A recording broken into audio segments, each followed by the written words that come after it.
Hey guys, today I'll be featuring, or first of all, let me say happy holidays to all you guys. I do have a special for you guys. It's going to be a holiday special from me to you guys. It's going to be a gear-freed control deck. Actually, I call it a warrior toolbox deck.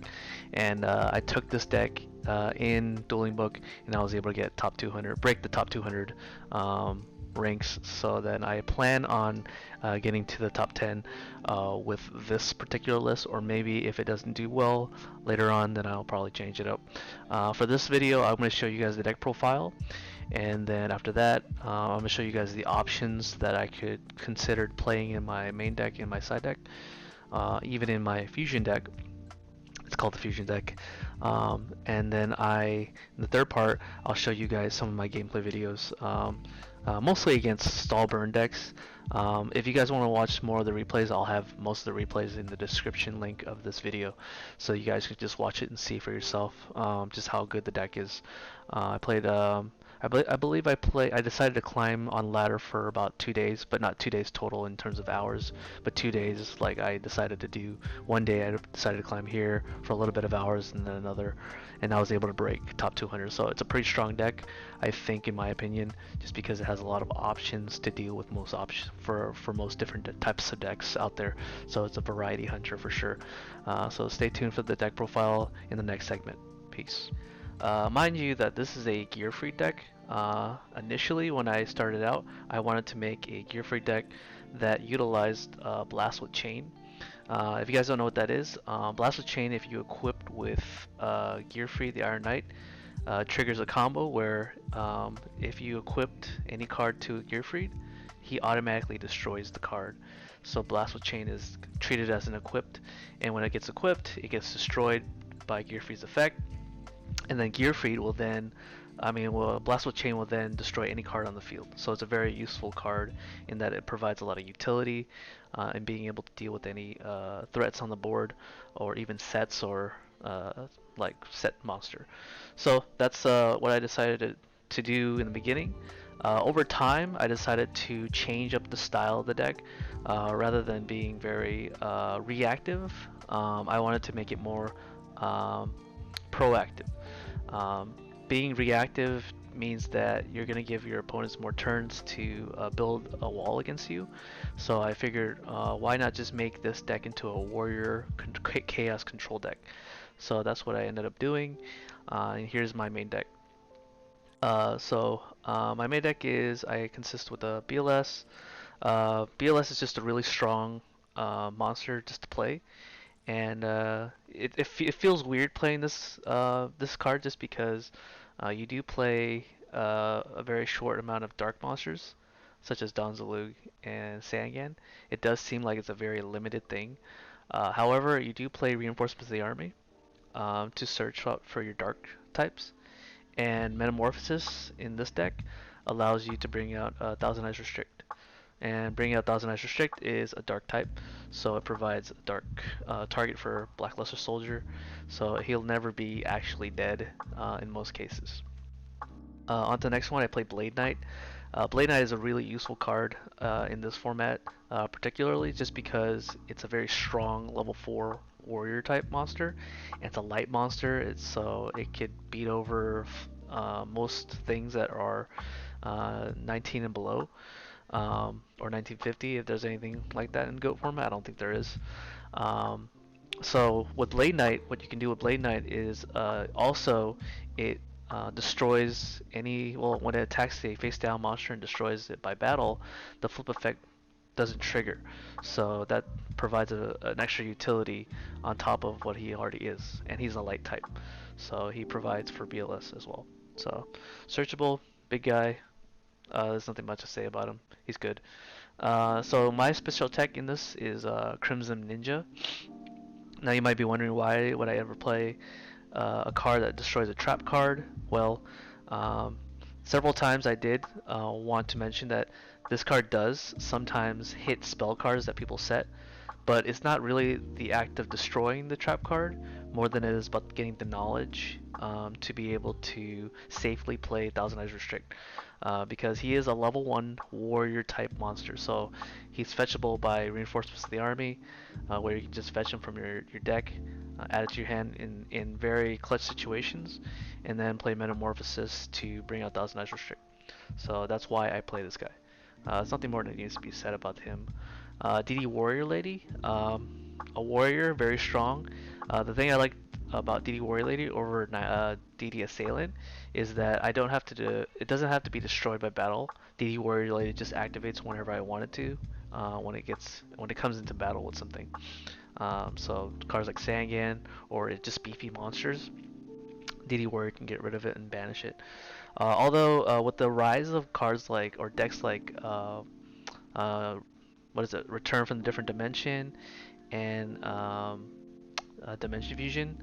I feel as if she's not as strong as in those matchups, so maybe consider siding her out games 2 and 3. Next up, I play Don Zalug. Don Zalug is just great. He forces so many traps to try to react to him because every time, what I'll do is oftentimes when I do draw him, I'll set him. I'll do a T set, and very rarely will people have Typhoon to deal with the trap. So a T set is a very respectable thing, and most of the time people think it's a chainable card if it's a trap. So oftentimes I'll set Sakuretsu, Ring, or Mirror Force, or even Book. So I have those 4 cards that defend when they try to attack my Donzalug.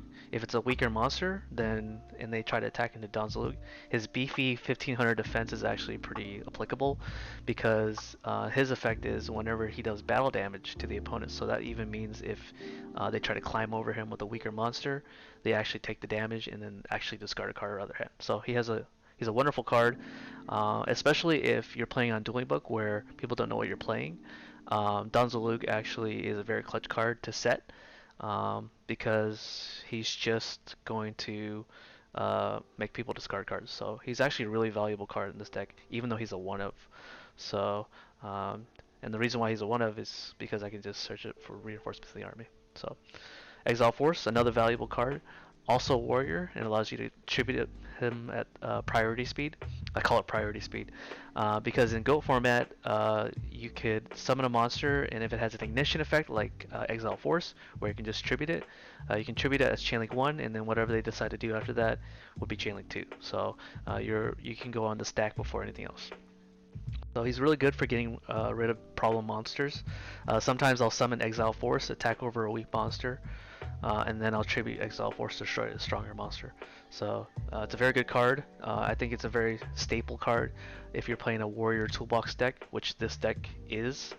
So pretty good. Next up, the origin of why I decided to make this deck was Gearfree the Iron Knight.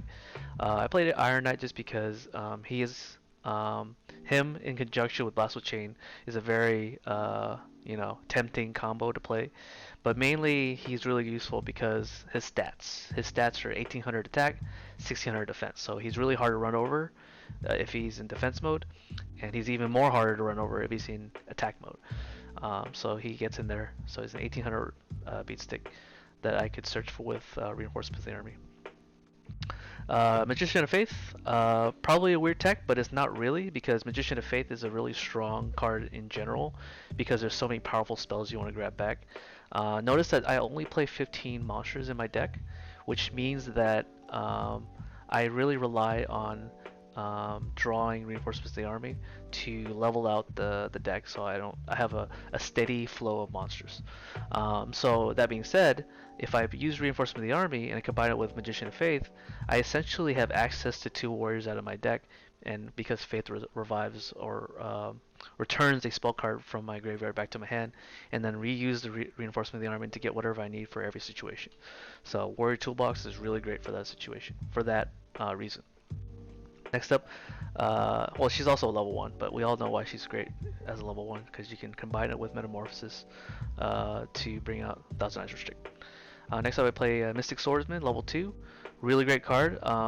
If you combine this, if you draw a hand with Mystic Swordsman and Nobleman and Crossout, and you went second, you can summon Mystic Swordsman and attempt to try to attack a face down, and then resolve his ability. But oftentimes, they'll try to prevent it from resolving. So they'll try to use Bokamoon, Sakuretsu, Ring, whatever to stop the attack. If it's Book, that's even better for you. Because in main phase 2, you can use Null Mana Crossout to essentially just banish the intended target, and they lose their set monster with Null Mana Crossout. Sangan, always a great card to have, especially getting Sinister Serpent being the best target for Sangan. Sangan is also a dark, so there's not much that needs to be said about Sangan. I typically go for Sinister just because I want to have Metamorphosis target, Tribe target, and I also typically get Sinister because um, I could basically use Sinister as a fodder for not being able to die or Delinquent Duel. So if I search for Delinquent Duel, that makes my opponent hesitant to activate Delinquent Duel because it's going to be a 1-for-1 rather than a 2-for-2, and they lose 1,000 life points. Pretty good. Drive Infection Virus. So if you're going second with this deck, you're going to need something to clear the board, but not even going second. Oftentimes the games will get pretty grindy, and this deck kind of forces your opponent to like put their eggs in one basket per se on the board just so that I can die, but it defends pretty well, and then you use Tribe to punish the overcommitment essentially because they're forced into doing that if you know how to use it. Tsukiyomi, I only play one. I'm kind of hesitant about playing her, but she is useful for a lot of situations because I do play Magician of Faith to be reset by Tsukuyomi. I also play. Actually, that's the only reason I play Tsukuyomi for. Is to reset Tsukuyomi, but she's also good for like the match where if my opponent is also playing Thousand Eyes Restrict in their deck, I can just reset it and then attack over it. Really typical stuff for Tsukuyomi, so that's why I decided to play her as a one of. Two, I just found it to be pretty cloggy, so I decided not to play two. Um, so now we go on for the spells. I play Book of Moon, just an overall great defensive card, has many utilities. But I decided to cut it to one just because the deck space is pretty limited. But it's very good nonetheless, because you can combine it with many cards. It also stops Ring of Destruction from killing you. But yeah, but there's not much else to be said. The Liquid Duel, not much to be said. It discards two cards of your opponent's hand. Really useful with Magician of Faith in certain games. Graceful Charity, you always want to have draw power. Heavy Storm, not much to be said about Heavy Storm. Cool thing about Heavy Storm in this deck is that it can be combined with Blast with Chain. So if you have a face-up attack position monster or a face-up defense position monster, yeah, you can flip Blast with Chain after activating Heavy Storm, and then Blast with Chain can destroy essentially a monster since you're destroying all the spell and trap. So it just depends. Um, I play Metamorphosis just because Metamorphosis is a really good card. You can access your Fusion Toolbox, so I just basically call it a Toolbox. But most of the time, you're always going to get Thousand Eyes Restrict as your main monster to get with Metamorphosis. Um, I'll go into Metamorphosis a little later about why it's also good in my side deck. Uh, Next, I play Nobleman Crossout. Not much to be said about Nobleman. Really great card to wipe out. I think it's the only proactive card to deal with set monsters. You can combine this with Tsukiyomi. I forgot to set a monster and then cross it out. Really common combo. Pot of Greed, not much to be said. Draw two cards, it's good. Reinforcement of the Army, the core of the deck. Even though semi-limited, it's very useful for many accessing different cards in your deck to deal with different situations. I also play Scapegoat. Weird, right? So I would never thought about playing Scapegoat with Gear Free Control, just because it would clog the board. But Scapegoat makes sense, just because it's a great defensive card. It prevents you from dying, and in Thousand Eyes Restrict matchups where they have a Thousand Eyes Restrict with at least 100 attack, um, Scapegoats actually buys you a lot of time because they can only kill one goat per turn unless they plan on um, breaking their own Thousand Eyes Restrict lock. Snatch Steal, not much to be said. Good card to steal, big monsters. It's a good comeback card. It's just good all around. Blast of Chain, so probably the more liable card. The reason why I say it's liable, it is sometimes situational. But other times, at worst, it's a card that increases the attack strength of your monster. At At mid is when they storm you, and you have the set, and you have a face-up attack position monster. You can flip Blast of Chain and destroy something else. Uh, yeah, and then but most of the time you're going to be using this with Blast of Chain with Gearfried to deal with anything. Uh, his stat line allows you to run over at least one of their monster, flip Blast Chain to destroy the other one, and then you have the board again. Call the Haunted. So the reason why I don't play Premature Burial is because if you use Premature Burial on Gearfried initially, you can't. He'll just kill himself because Premature Burial will just come off and then he'll die. So, which is why I don't play Premature Burial. There's really not much monsters that you want out of your graveyard anyways, and paying 800 can be a hefty cost sometimes. So I play Call. It's also useful in battle phase. So if you're attacking and then they Mirror Force, you can flip Call and then you have a monster again. You don't have that option with Premature Burial, which is why I like Call better than Premature, and it's free. It's also good if you have set and you have a Sangan graveyard, and like for some reason they storm, you can just flip Call, get Sangan, and then search because Call will destroy Sangan, and then you have a yeah. It's like they traded a 1-for-1 with Heavy Storm onto like two of your sets, which one of them is Call Haunted. Call the Haunted is also very good for reviving BLS. So in certain situations where you have an attack position BLS and you attack and they ring or whatever, just deal with it. You can just flip Call and then push for more damage. Also good for getting Donzalug.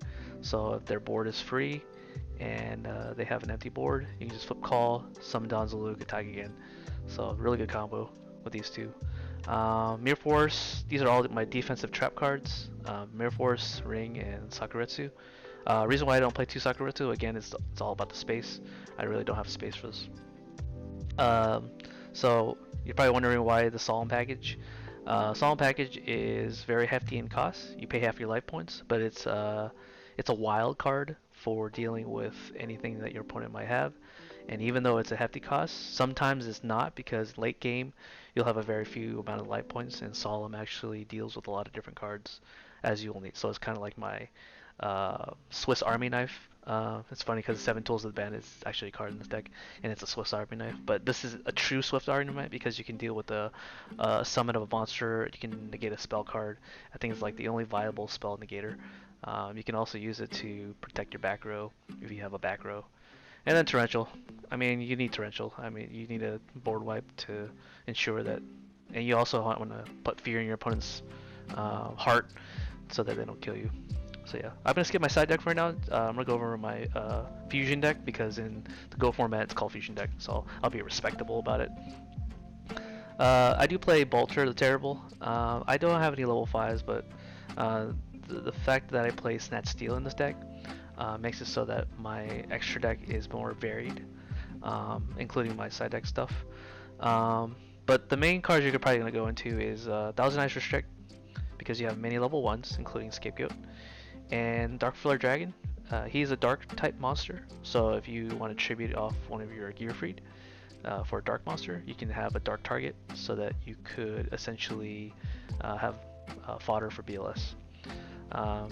Yeah. There was one game where I had this one card Nightmare Wield. I think it was Donzalug Nightmare Wield, and then I used Metamorphosis to tribute him off so I don't take bird damage. So always crucial to have a level 4, at least one in here in your extra deck. Dragonis is for Sangan, mainly for Sangan.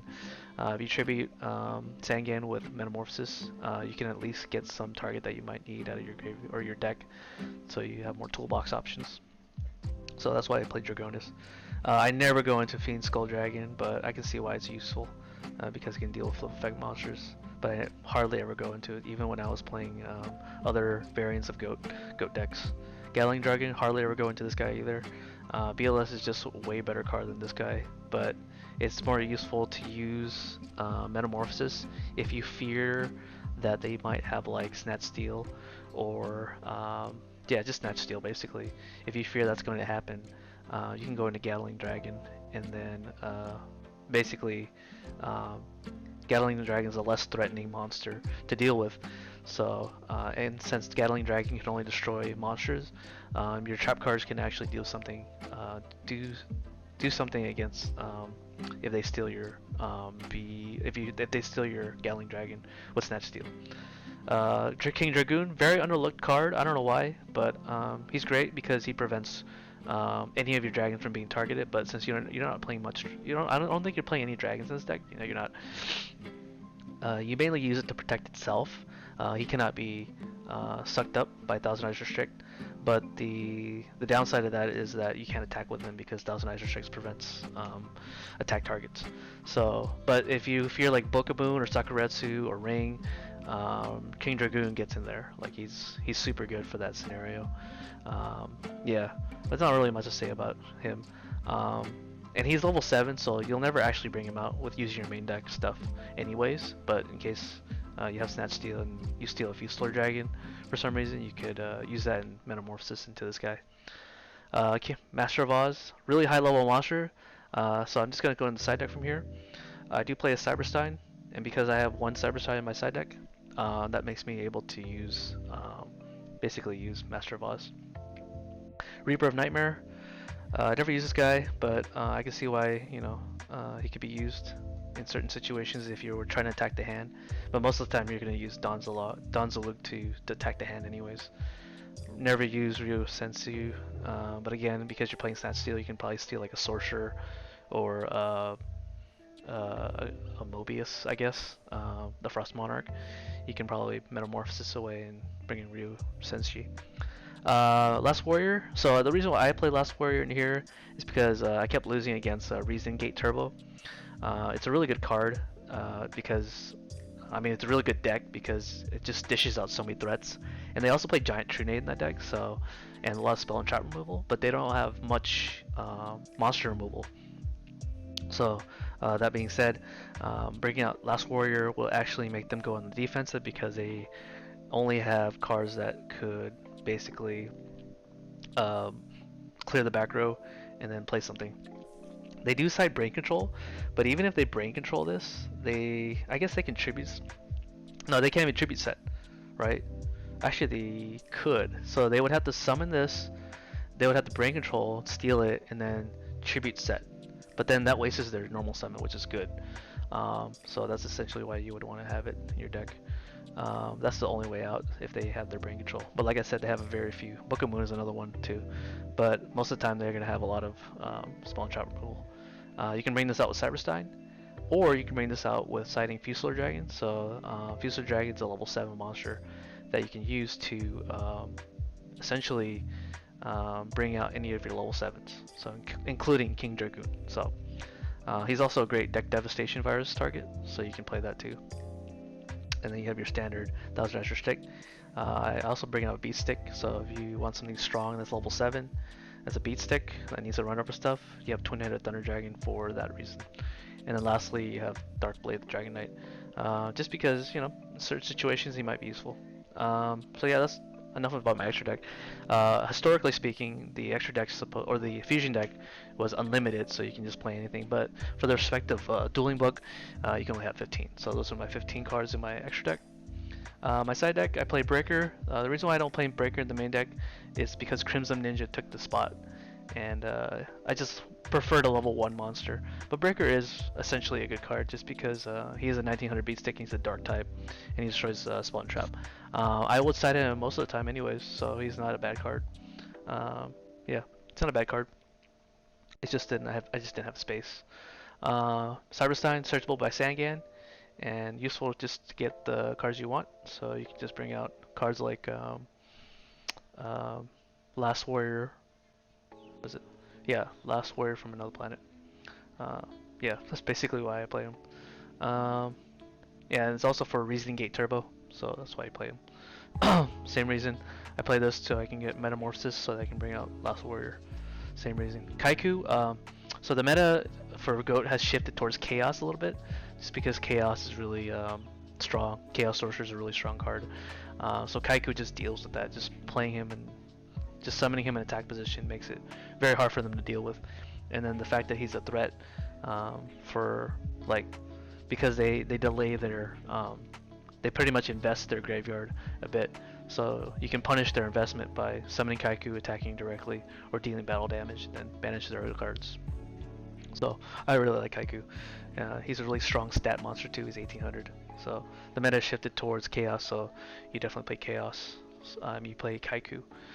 If it tilts back into like goat again, I mean maybe I could play Air Knight, but Air Knight's a little bit weak. I don't really like Air Knight, but I have other cards to deal with Air Knight, so I don't need it. Typhoon. The reason why I don't main deck Typhoon is trap cards can be dealt with, and it's mainly just for burn. I cited for burn, so I can have another spell card to deal with, like Wall of Revealing Light. Um, just any set cards that I just get annoyed by. Skill Drain. For some reason, people are playing Skill Drain in their burn deck, but it makes sense. I also play Smoke Grenade of the Thief. I only saw this exclusively going first, just because I can combine it with Gearfried and then look at their hand and then take out a key card and then I have their hand knowledge, and then it's better than Dust Shoot in my opinion.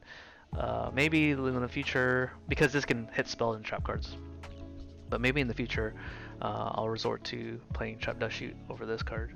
A cool thing you can do with Smoky Grenade Thief is you can equip it to a face-up monster that's strong, that isn't Gearfried, like Blade Knight. And if they try to like push, they need to like storm first. So if they storm first, they destroy the Smoke Grenade Thief, and then you get to look at their hand. Obviously, they're not going to do that, but the fact that it buys you a turn is pretty neat. So you can steal or take out a card out of their hand, and then they just have to deal with it. Dust Tornado, also against burn, just because they have a lot of stall cards, and Dust Tornado can deal with it.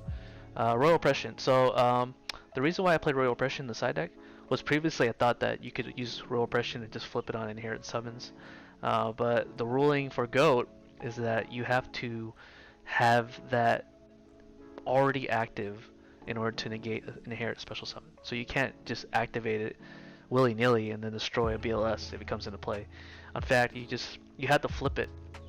You have to flip the card if prior, and if you either read it or you just know that they can't stop you if you flip it.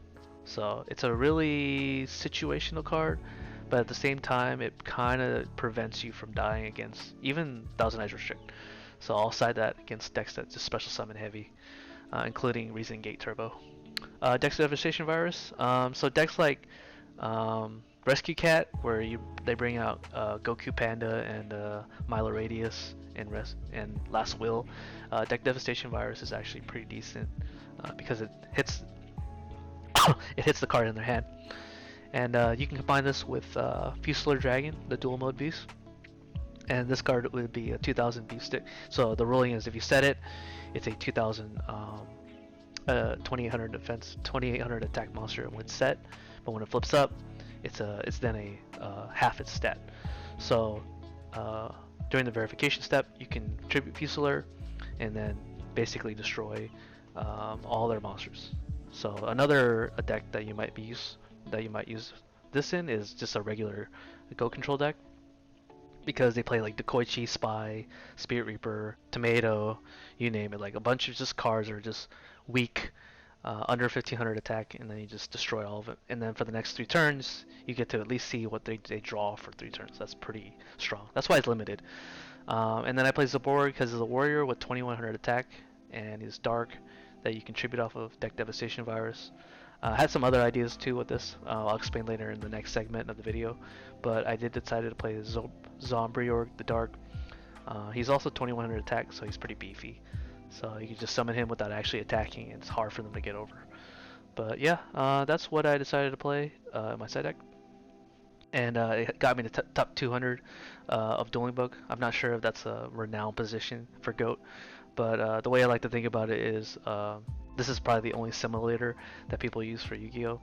Besides YGO Pro, which is that simulator game where they ask you 100 questions if you want to chain link.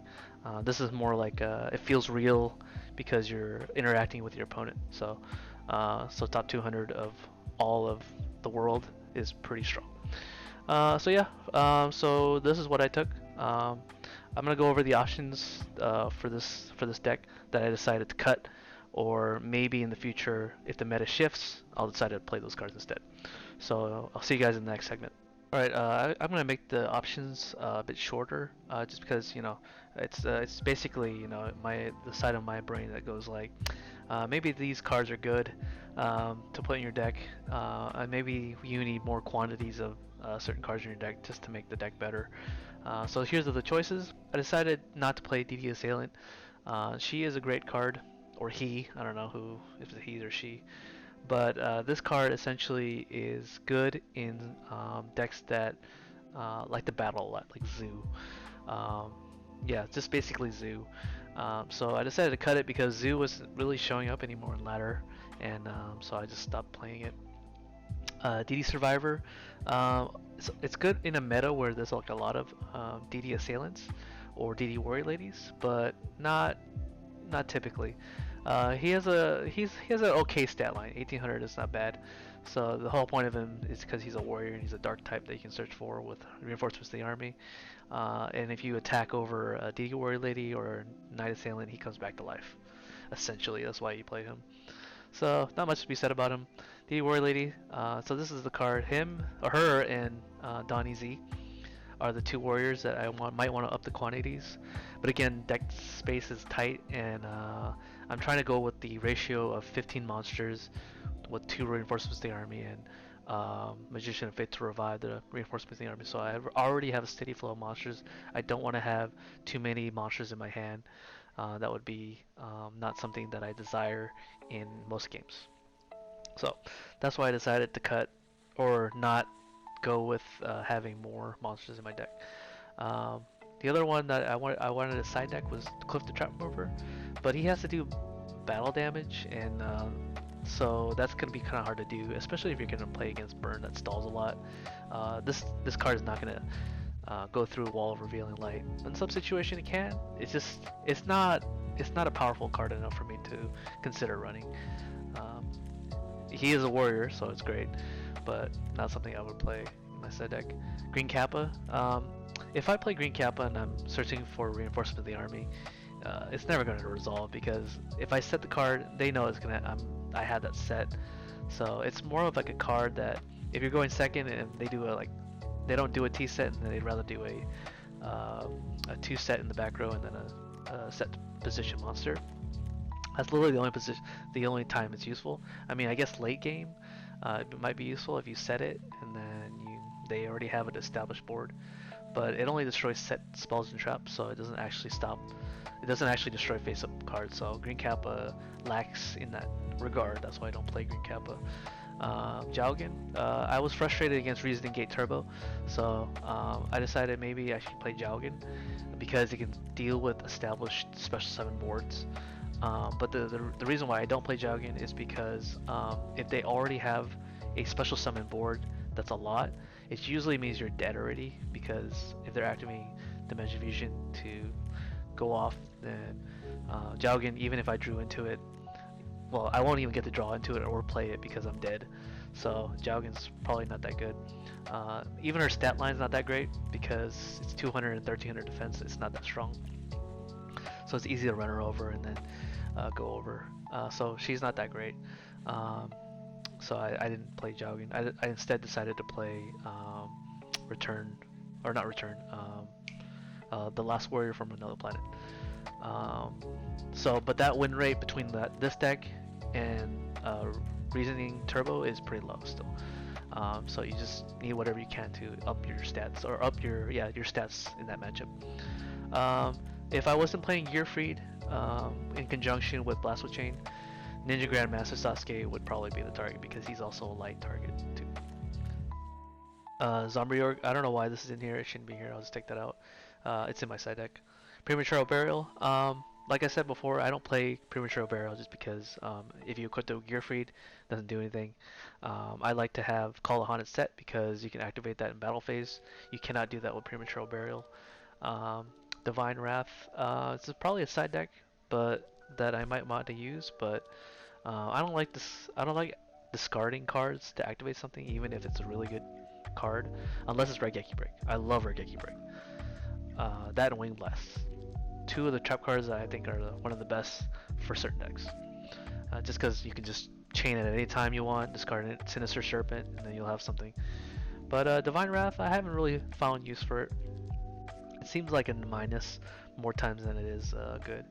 So that's why I don't play it. So this is where my brain goes. Maybe this is good in my deck. Kaiba Man is a warrior type that you can search for reinforcement of the army. If I'm playing against a skill drain deck, I can actually tribute this guy because skill drain doesn't affect cards that tribute themselves to resolve their effect. You can tribute Kaiba Man and bring out Blue Eyes, you know, and it's just a very niche little situation if they have if they have a skill drain. But I ultimately decided not to do that because you had to draw reinforcements of the army at least and a Blue Eyes. So Kaiba Man would be useful, not very useful. Um, I was gonna play this with Zombriorg to play the Last Warrior because with this ability you can tribute him and the Zombriorg to bring out Last Warrior. But I thought, well, why don't I just keep it stupid or keep it simple stupid, which is the acronym called KISS. I could just play either Saberstein, which is a one card Last Warrior, or I can just play Fusilier with Metamorphosis, right? To play that, rather than playing this with a specific fusion target. The fusion deck I left out, the fusion card that I left out of my fusion deck was Ojama King. I just don't need it because even though he has a beefy stat for defense, I'm never going to lock out my opponent. I want to win the game, not stall the game out. So, yeah, those are my options. In the next segment, you guys will see some of my matchups. I'm gonna show you like maybe two or whatever is I think is a really good game, where it's a skillful game where both of us are playing at our best, and then seeing what we can do in each situation. So, stay tuned for that. Hey guys, so this is going to be one of the games that I want to show you guys. It's against a burn deck or quote-unquote stall deck. As you can see, he plays like burn components along with Wall Revealing Light and Big Shield Gardna, which is a very defensive card. And this makes sense if you're playing this with Skill Drain because it's a 2600 wall and you're backing that up with Skill Drain. It's going to be pretty hard to beat. I only want to show you guys game 2 just to show you the power of the side deck, it allows you to exploit many elements of the game in order to make sure that you can safely win this game. So that's what I did. And I think I went first because game 1 I did lose. So here we go. So here I decide to go do the Gear Freed combo. Really nasty play because it allows me to know what they're going to do here ahead of time. So then I used Reinforcements of the Army here, and the really cool thing about Smoke Grenade Thief is that while the initial cost is high, and the cost being that you have to draw that with Gear Freed, the payoff is really good if you were to just see this combo going first. So I get the Gear Freed here, summon the Gear Freed, and then use Smoke Grenade to look at his hand. I decide to use it to look at his hand and discard the Skill Drain because none of these other two traps are really deadly. It was the Wall Revealing Light that I wanted him to activate, so I set Dust Tornado here to deal with it. And I know that I can deal with Big Shield Gardna because I have Mystic Swords in my hand, so that's why I did this. A very simple T set, well, an I set. So he does that, loses Skill Drain. So it looks like here he draws Morphing, but it doesn't matter because it all falls victim to Mystic Swordsman. So he sets 3, being fearless of no storm. I decided to summon Mystic Swordsman anyways because it is a stall deck and not a deck that defensively destroys your monster. I summon Mystic Swordsman, I attack, and then he flips over Wall Revealing Light, which I then respond. And the reason why I don't Dust Tornado right away and guess is because I wanted him to at least pay the life points to deal with this board. I then flip away Dust Tornado to deal with the wall. So with these two cards, Dust Tornado and Smoke Grenade, I was able to effectively hit 2 of his key cards out of his hand.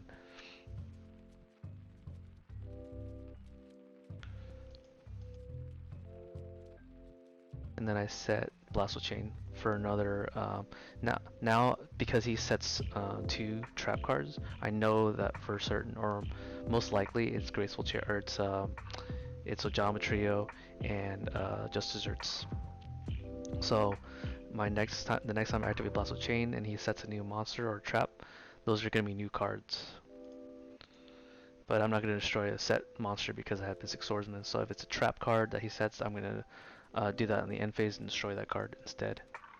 So it looks like he does draw a wall, Revealing Light, and I believe he sets it here, believing it's safe. But it's not because end phase I will destroy it. Okay, and then I summon, or I do the same move as last time where I kill his monster with Swordsman, and then I set attack with Gearfried. Pretty much it steamrolls from here on out because he starts losing all life points. I still have a level 2 monster that can deal with it. I think next turn he draws Nightmare Wheel.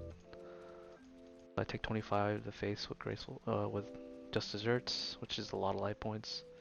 So he draws Nightmare Wheel. Here I attack with both my monsters, and he Nightmare Wheels my Gearfried, which strangely, well, it's not an equip card.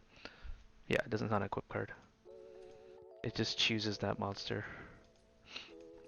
Okay, and here what I should have done was actually activate Metamorphosis on Gearfried, because at least I won't take 500 life points if it mattered, but that's okay.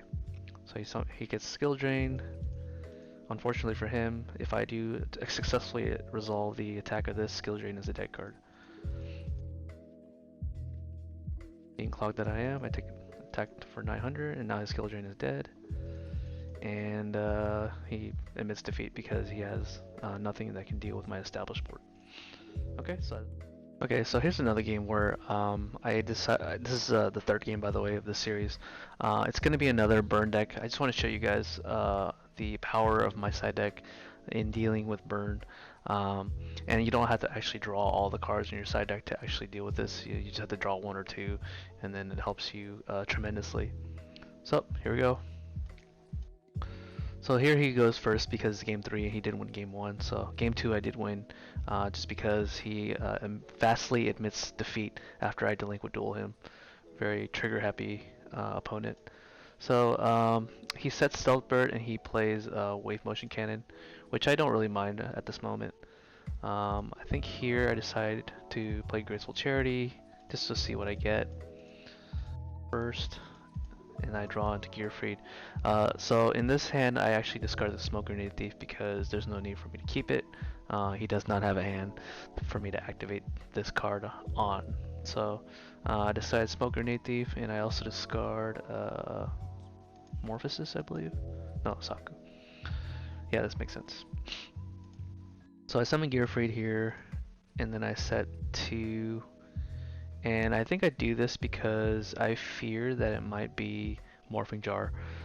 So on his standby phase, I can flip the Blast with Chain and destroy it. So I do that right away. But it was not Morphing Jar. The way he was playing it made it look like it was Morphing Jar, but it was not. Yep. Then he has one. He has one on the Wave Motion Cannon. I think here I try to Heavy Storm him because it's super value to do so. I would be losing 3 to his 5, which is pretty good for me. And then if this resolves, Don Zalu can come in and then take a card of his hand and then leave him with absolutely nothing. But of course he saw Judgments here, paying half his life points. And then I summon Sangan, which he responds with, I think he has Gravity Bind set. Oh, Wabaku, okay, never mind. So I think next turn he draws Gravity Bind here. And then, oh, Secret Barrel, okay, so he sets Secret Barrel. And he sets 2 more trap cards, so I don't know if it's torrential or not, so I play it safe. And plus there's no point in summoning Don Zalug if he does not have a hand of Ken.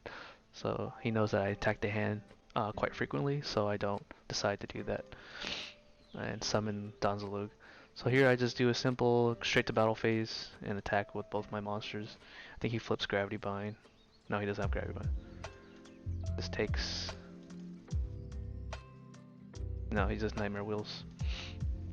So here, learning from my mistakes from last game against my last stall deck opponent, I should have Metamorphosis, so here I took the opportunity to Metamorphosis so he doesn't actually get the 500 off me. I get Dark Flare Dragon. Perfect. And yeah, he draws Gravity Bind, sets it. I think here I hold the Typhoon, go straight to battle phase, attack, he uses Gravity Bind. I didn't really mind the Gravity Binds, which is why I didn't Typhoon, because I do have Sangan to do the damage. He Bucka moves my Sangan, so he doesn't want to take any damage. So I saved the Typhoon for the Wave Motion Cannon, so I set both of them. Just in case. I set 2 of these just in case it's a Mystic Typhoon, and so it's a 50% chance of him hitting the Typhoon. He gets Torrential, pretty good draw for him. I then Typhoon his Wave Motion Cannon, and then here I flip the Sangan and he Torrentials, which is not good for him because Sangan can get me any monster I want, and I also have Call to get back the Sangan. Not good for him. So I get Magician of Faith, I flip Call, I get my Sangan, I attack directly, takes 1,000, I set Faith here. Faith will revive my Storm and Typhoon, so this pretty much guarantees me the victory. He sets Jar, and I have Cross Out set. So then I flip Crossed Out, and I think here he knows that this is probably a Faith anyways, so there's no need for him to pursue any further, and I think he admits defeat here.